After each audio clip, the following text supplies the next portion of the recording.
La saga Nordvolt continue. Notre collègue Thomas Gerbet nous apprenait aujourd'hui que des lettres circulaient à l'intérieur du ministère de l'Environnement, lettres dans lesquelles des fonctionnaires exprimaient leur grand malaise par rapport au projet et à son développement. Cela vient s'ajouter aux autres révélations qui nourrissent un climat de méfiance à l'endroit de Nordvolt. Plusieurs appellent à la transparence. Mais si une majorité de Québécois, selon 2 sondages, se disent en faveur du projet, une majorité aussi aurait souhaité qu'il soit assujetti à une étude environnementale du BAP.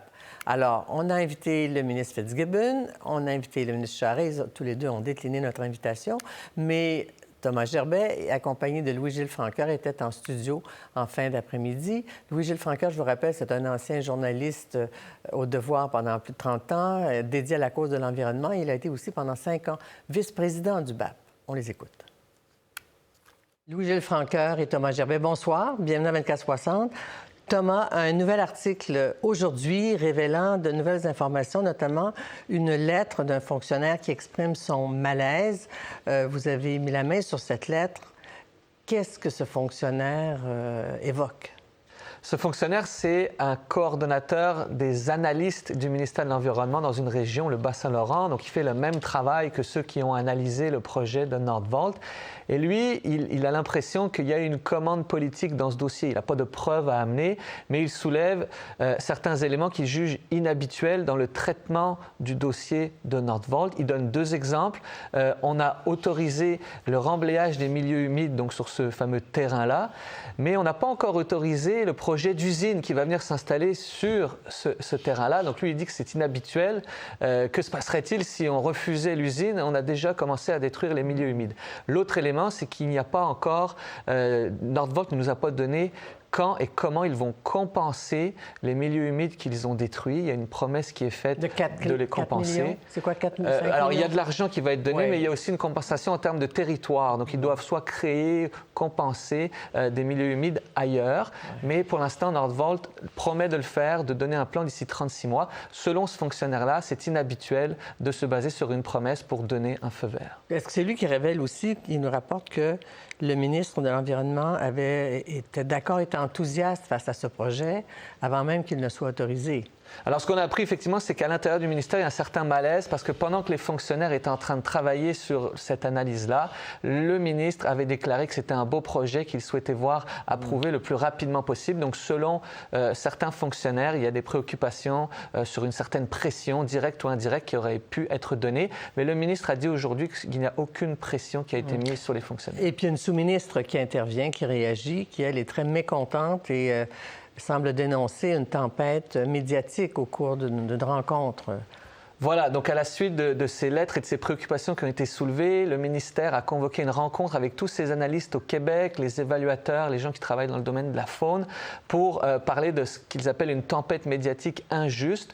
Et ils ont réitéré leur confiance dans ces fonctionnaires-là, la rigueur de leurs analyses, mais ils ont aussi admis qu'il y avait eu des préoccupations qui avaient été soulevées par les fonctionnaires relativement au dossier de Nordvolt. Et ces informations que vous révélez aujourd'hui, ça survient à une semaine à peu près après avoir révélé le fait qu'il y avait des données scientifiques qui n'apparaissaient pas au soutien du projet de Nordvolt, alors que ces données scientifiques étaient présentes dans le projet résidentiel qui, lui, a été refusé.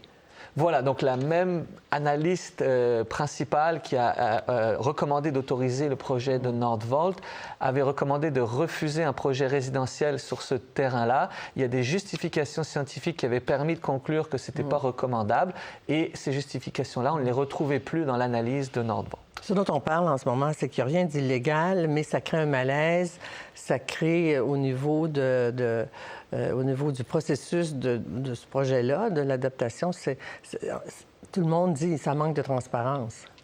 Oui, d'ailleurs, les fonctionnaires parlent de ce besoin de transparence-là. Il y a même le fonctionnaire qui dit si vous aviez voulu que les choses aillent plus vite et peut-être passer outre certaines autorisations, qui sont d'ailleurs de la responsabilité du ministre, il a ce pouvoir-là. Selon les fonctionnaires, il aurait fallu que le ministre le dise tout simplement, mais ça n'a pas été le cas. On nous dit que les règles habituelles sont suivies. En fait, il y a un problème. Il y a une question discrétionnaire ici. Et les fameuses règles sont suivies. Quand on dit que Nordvolt respecte les règlements, c'est qu'en entre autres, il y a une norme qui a été changée, à 60 000 cathodes, on a élevé ça. Et ça, le ministre n'est pas content qu'on donne l'impression que ça a été changé pour satisfaire Nordvolt. Voilà, donc le ministre de l'Économie, Pierre Fitzgibbon, explique qu'il a fallu créer une nouvelle norme pour s'adapter à la filière batterie qui n'existait pas au Québec. Auparavant, le projet a été analysé sous la catégorie des produits chimiques, c'était 50 000 tonnes. Là, on a amené la catégorie de la production de cathodes, bon, c'est un peu technique, mais avec 60 000 tonnes. Et Nordvolt, c'est 56 000 tonnes qu'ils ont, donc ça leur permet d'éviter le BAP. Est-ce que ça a été fait volontairement? On n'a pas la preuve, mais l'effet est que Nordvolt n'est pas soumis, en tout cas pour sa phase de production, au BAP. Bon, quoi qu'il en soit, le ministre n'est pas content de ces révélations. On va y revenir tout à l'heure, mais d'abord, c'est là que je viens à vous, Louis-Gilles Francoeur, ancien journaliste et ancien vice-président du BAP. OK? Alors, il y a deux sondages qui ont été publiés ces derniers jours, on va les voir. Un de Léger et un autre de Palace aujourd'hui. Dans les deux cas, les gens sont majoritairement favorables. Dans le Léger, c'est la population concernée par le sondage. Et dans le grand sondage, c'est l'ensemble des citoyens du Québec et qui auraient préféré aussi une enquête du BAP. Oui. Pourquoi? En quoi le BAP... Moi, ce sondage ne me surprend pas du tout pour la simple raison que même les écologistes que le ministre critique sont pour le projet. Mais ce qu'ils disent, c'est les modalités de réalisation, le contexte de non-transparence, tout ça est inacceptable et aurait dû suivre les voies habituelles, d'autant plus que la réglementation qui impose une étude d'impact et éventuellement une audience publique, elle est faite pour les projets majeurs à cause de leurs impacts sur 2, 3 générations, etc. Et aussi pour leur implantation. Alors, et là, le plus gros de tous les projets, de l'aveu même du premier ministre, lui, n'est pas évalué. C'est là qu'il y a mal donne. Si le gouvernement avait voulu créer une situation d'exception, je suis tout à fait d'accord qu'il aurait pu adopter une loi pour dire momentanément, ce projet-là est soustrait. Là, il y aurait eu au moins débat à l'Assemblée nationale. Ils l'ont fait pour Simon Mécanis, pour le soustraire à toute la procédure. La cimenterie. Oui. Alors, il aurait pu le faire pour ce projet en disant c'est un projet d'exception. Mais pour l'instant, on crée 2 classes d'entreprises. D'ailleurs, dans la lettre que vous avez publiée, ce qu'on voit, c'est que le responsable des évaluations dans le Bas-Saint-Laurent, il dit, moi, il y a des entreprises exactement dans la même situation. On leur a refusé pour des raisons différentes. Alors, pourquoi cette inégalité de traitement entre les entreprises? Et là, ça pose une sacrée question. Qu'est-ce que le gouvernement va répondre désormais aux entreprises qui vont dire « Moi aussi, je devrais être une exception ». C'est tout le régime d'évaluation environnementale qui va s'effondrer à terme parce qu'on cause des précédents comme ça. Et aussi, le malaise tient à une autre question. C'est que la fonction de contrôle du ministère de l'Environnement, qui est là fondamentalement pour protéger. Mais quand tu protèges, tu es obligé de contrôler les activités. C'est même prévu dans la loi qu'il y a autorité sur tous les projets des autres ministères. Ils doivent venir se soumettre à ces évaluations. Mais Nordvolt promet de se comporter en très bon citoyen, d'être transparent, de respecter les normes. Tout est légal, on suit les normes.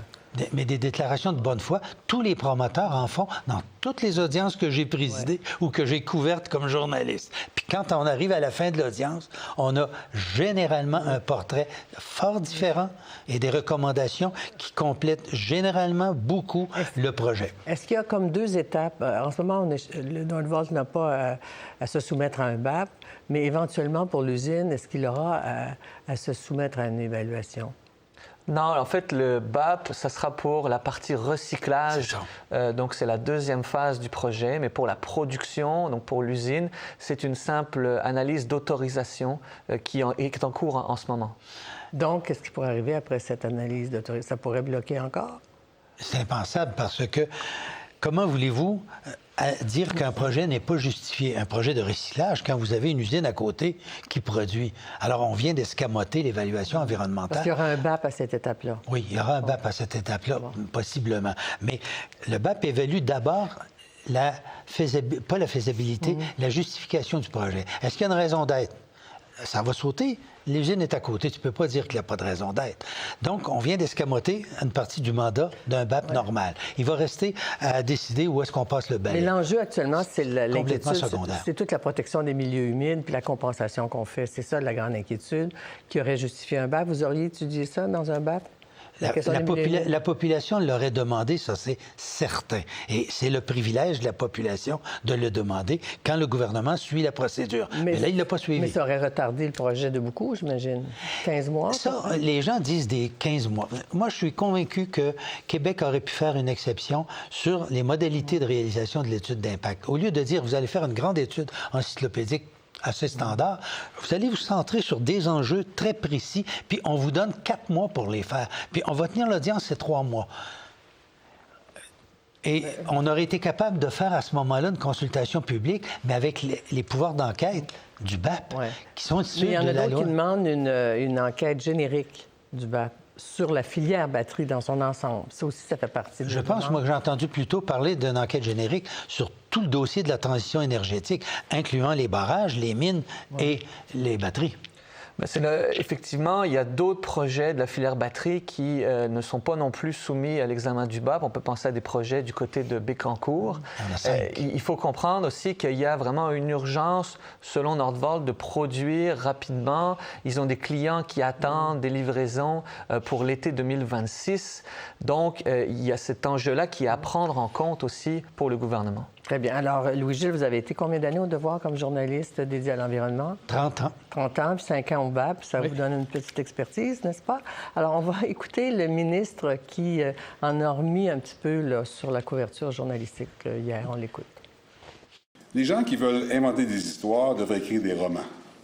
Les militants devraient publier des essais. Les jeunes rigoureux, curieux et impartiaux qui veulent couvrir l'actualité politique, je les encourage à devenir journalistes. Je m'en suis pris aux journalistes militantisme qui tordent l'information. Une nuance. Moi, je suis totalement pour le débat. Est-ce que c'est mettre de l'huile sur le feu ici, là? Dans quel but? Moi, je pense qu'il manque de considération pour le métier de journaliste, puis il comprend vraiment mal le rôle de la presse dans notre société. Étiez-vous, un militant?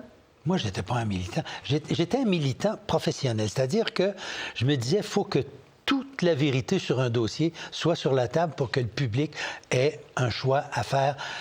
Moi, je me dis toujours, une partie de cartes, ça se joue avec les 52 cartes sur la table. S'il y a quelqu'un qui en garde 5-6 dans sa manche, notre métier comme journaliste d'enquête, comme mon collègue le fait, c'est de faire sortir ces cartes-là pour que tout soit sur la table. C'est à ça que ça sert le métier de journaliste. C'est à ça que ça sert les commissions d'enquête du BAP qui servent à éclairer un dossier. Très bien. Merci, Thomas Gerbet. Merci, Louis-Gilles Franqueur. Pour voir nos émissions en entier, rendez-vous sur la chaîne Ici RDI.